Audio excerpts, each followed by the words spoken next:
मित्रांनो, आज मी तुमच्यासाठी सब्जेक्ट मॅथ्स म्हणजे मॅथेमॅटिक्स या विषयावर चॅप्टर पेरिमीटर अँड एरिया म्हणजेच परिमिती आणि क्षेत्रफळ या भागावर म्हणजे या चॅप्टरवर आपल्याला एका प्रश्नाचं सोल्युशन बघायचं आहे। तर बघूया। प्रश्न आहे, एका आयताची लांबी रुंदीच्या दुप्पट आहे। आयताची परिमिती 36 मीटर असेल तर त्या आयताचे क्षेत्रफळ किती, असा प्रश्न आपल्याला बऱ्याचदा परीक्षेमध्ये विचारलेला असतो। तर याला पर्याय सुद्धा दिलेले आहेत। 36 चौरस मीटर, 27 चौरस मीटर, 100 चौरस मीटर, 72 चौरस मीटर। तर बघूया याचं सोल्युशन कसं असेल ते। बघा, एका आयताची लांबी रुंदीच्या दुप्पट आहे म्हणजे आपल्याला आयताबद्दल इथे विचारलेलं आहे। तर मी इथे आयताचं आकृती काढते आयताची। बघा, ही झाली आपली आयताची आकृती। याला नाव सुद्धा देते मी ए, बी, सी आणि डी।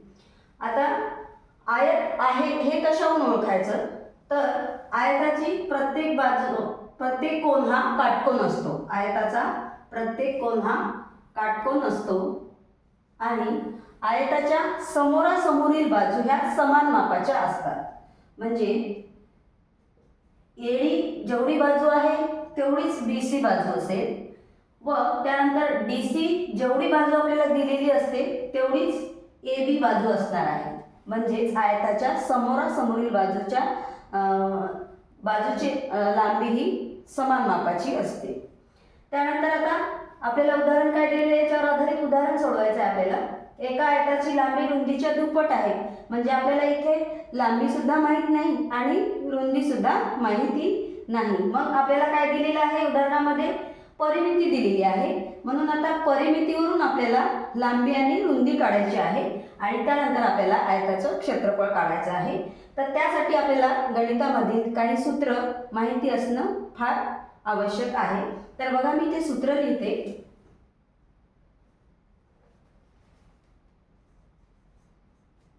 पहिले लिहिते आयताची परिमितीचे सूत्र। आयताची परिमिती सूत्र आहे 2 ब्रॅकेटमध्ये लांबी अधिक रुंदी। त्यानंतर दुसरं सूत्र सुद्धा आपल्याला माहित असणे आवश्यक आहे आयताच्या क्षेत्रफळाचं, कारण आपल्याला इथे क्षेत्रफळ काढायचं विचारलेलं आहे। म्हणून लिहिते मी आयताचे क्षेत्रफळाचं सूत्र। आयताच्या क्षेत्रफळाचं सूत्र आहे लांबी गुणिला रुंदी। या माहितीच्या आधारे आपल्याला हा प्रश्न सोडवायचा आहे। तर आता आपल्याला इथे लांबी आणि रुंदी माहिती नाही म्हणून आता आपल्याला काढायची आहे। तर काय प्रश्न आहे की एका आयताची लांबी रुंदीच्या दुप्पट आहे म्हणजे इथे रुंदी आपण x मानणार आहे। रुंदी किती मानणार आहे, x मान। मग रुंदी कोणती आहे, DC। ही रुंदी आहे, किती मानली आपण, x। मग काय म्हटलेलं आहे की एका आयताची लांबी रुंदीच्या दुप्पट आहे म्हणजे रुंदी x मानली तर लांबी किती असणार, मग 2x।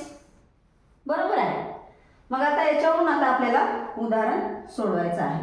बघा, आता उदाहरण सोडवताना सुरुवातीला आपल्याला जरी परिमिती दिलेली आहे उदाहरणामध्ये तरी पण आपल्याला परिमितीचं सूत्र वापरायचं आहे आणि परिमितीवरून आपल्याला लांबी आणि रुंदी काढायची आहे। तर घेऊया सूत्र आयताच्या परिमितीचं। आयताची परिमिती बरोबर 2 ब्रॅकेटमध्ये लांबी अधिक रुंदी। आता या आयताच्या परिमितीचे जे सूत्र आहे त्याच्यामध्ये आपल्याला किमती टाकायच्या आहे।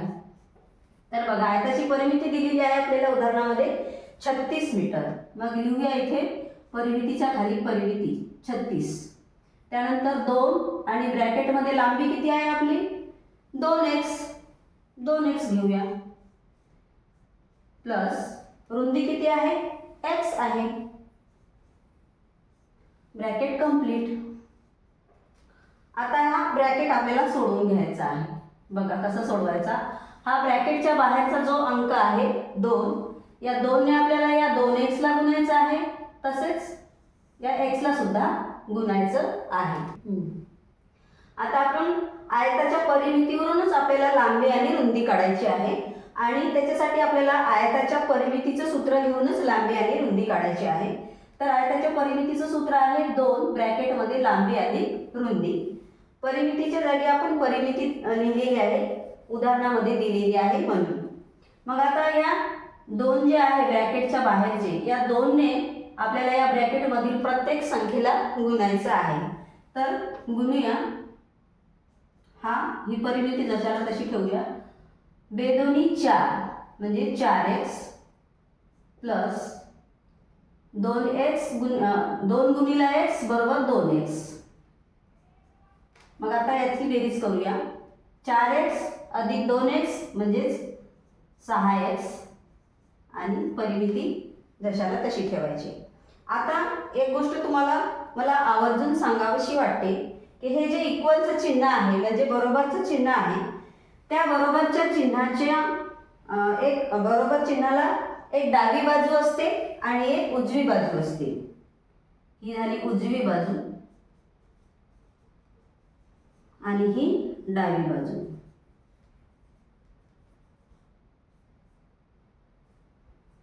तर हे कशासाठी सांगत आहे मी, जेव्हा आपल्याला डाव्या बाजूकडून उजव्या बाजूकडे जायचं असते तेव्हा समजा आपल्या डाव्या बाजूकडे प्लसचं चिन्ह आहे, डाव्या बाजूकडे प्लस आहे आणि उजव्या बाजूकडे मायनस आहे. तर जेव्हा आपण डावीकडून उजवीकडे जाऊ तेव्हा प्लसचं मायनस होते आणि उजवीकडून डावीकडे जाऊ तेव्हा मायनसचं प्लस होते. तसंच दुसरं आहे, समजा आपण गुणाकार घेतला आणि इथे इक्वलचं चिन्ह आहे आणि जेव्हा डाव्या बाजूला गुणाकार असतो आणि उजव्या बाजूला भागाकार असतो तेव्हा काय करायचं, जेव्हा डावीकडून उजवीकडे जातो तेव्हा म्हणजेच गुणाकाराचं भागाकारामध्ये रूपांतर होते आणि भागाकाराचं गुणाकारामध्ये रूपांतर होते. तर आपल्याला हीच प्रक्रिया इथे करायची आहे म्हणून मी तुम्हाला हे सांगितलेलं आहे. तर बघा आता 6 आणि x म्हणजे याच्यामध्ये कोणतं चिन्ह दिसत आहे का तुम्हाला? नाही. म्हणजे या दोघांच्या मध्ये गुणाकाराचं चिन्ह असते असं गृहीत धरायचं असते. म्हणून जेव्हा हे 6 आपण इकडे घेऊन जाऊ इक्वलच्या चिन्हाच्या इकडे म्हणजे डाव्या बाजूला नेलं तर इकडे गुणाकाराचं काय होईल, भागाकारामध्ये रूपांतर होईल. म्हणून 36/6 बरोबर x.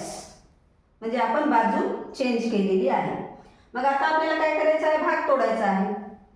6 × 6 6 6 36 म्हणजेच x बरोबर आपलं काय आलेलं आहे, 6 आलेले आहे. म्हणजे 6x काय आहे, आपली रुंदी आहे. म्हणून 6 आपली काय झाली, रुंदी झाली. मग आता याच्यावरूनच आपल्याला लांबी सुद्धा काढायची आहे. मग लांबी काढूया. लांबी किती आहे आपली, लांबी बरोबर 2x आहे. म्हणून 2 जशाचा तसा ठेवायचा आणि x च्या जागेवर काय आलेला आहे, ही रुंदी ठेवायची 6.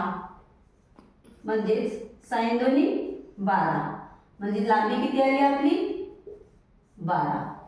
मग आता आपल्याला काय मिळालेलं आहे, रुंदी पण मिळाली आणि लांबी सुद्धा मिळाली. मग आता लांबी आणि रुंदी मिळाली, याच्यावरून आपल्याला आता क्षेत्रफळ काढायचं आहे. आयताचं काय करायचं आहे, क्षेत्रफळ. त्याच्यासाठी आपल्याला आयताच्या क्षेत्रफळाचं सूत्र माहित असणं आवश्यक आहे. तर मी आधीच इकडे लिहिलं होतं ते सूत्र बघा. आयताचे क्षेत्रफळाचं सूत्र बरोबर लांबी गुणिला रुंदी.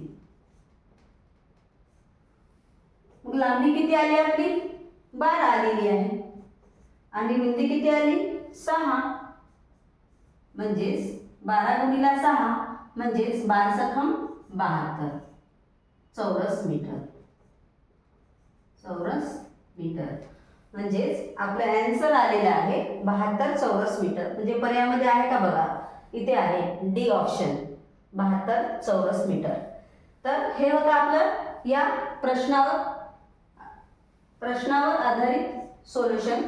जर तुम्हाला व्हिडिओ आवडल्यास लाईक करा, तसेच मित्रपरिवारात शेअर करा. तुमच्या मनामध्ये काही डाऊट असतील तर कमेंट सेक्शनमध्ये कमेंट करा आणि चॅनलवर नवीन नसाल तर सबस्क्राईब करा. चला तर मग भेटूया पुढच्या व्हिडिओमध्ये. तोपर्यंत नमस्कार.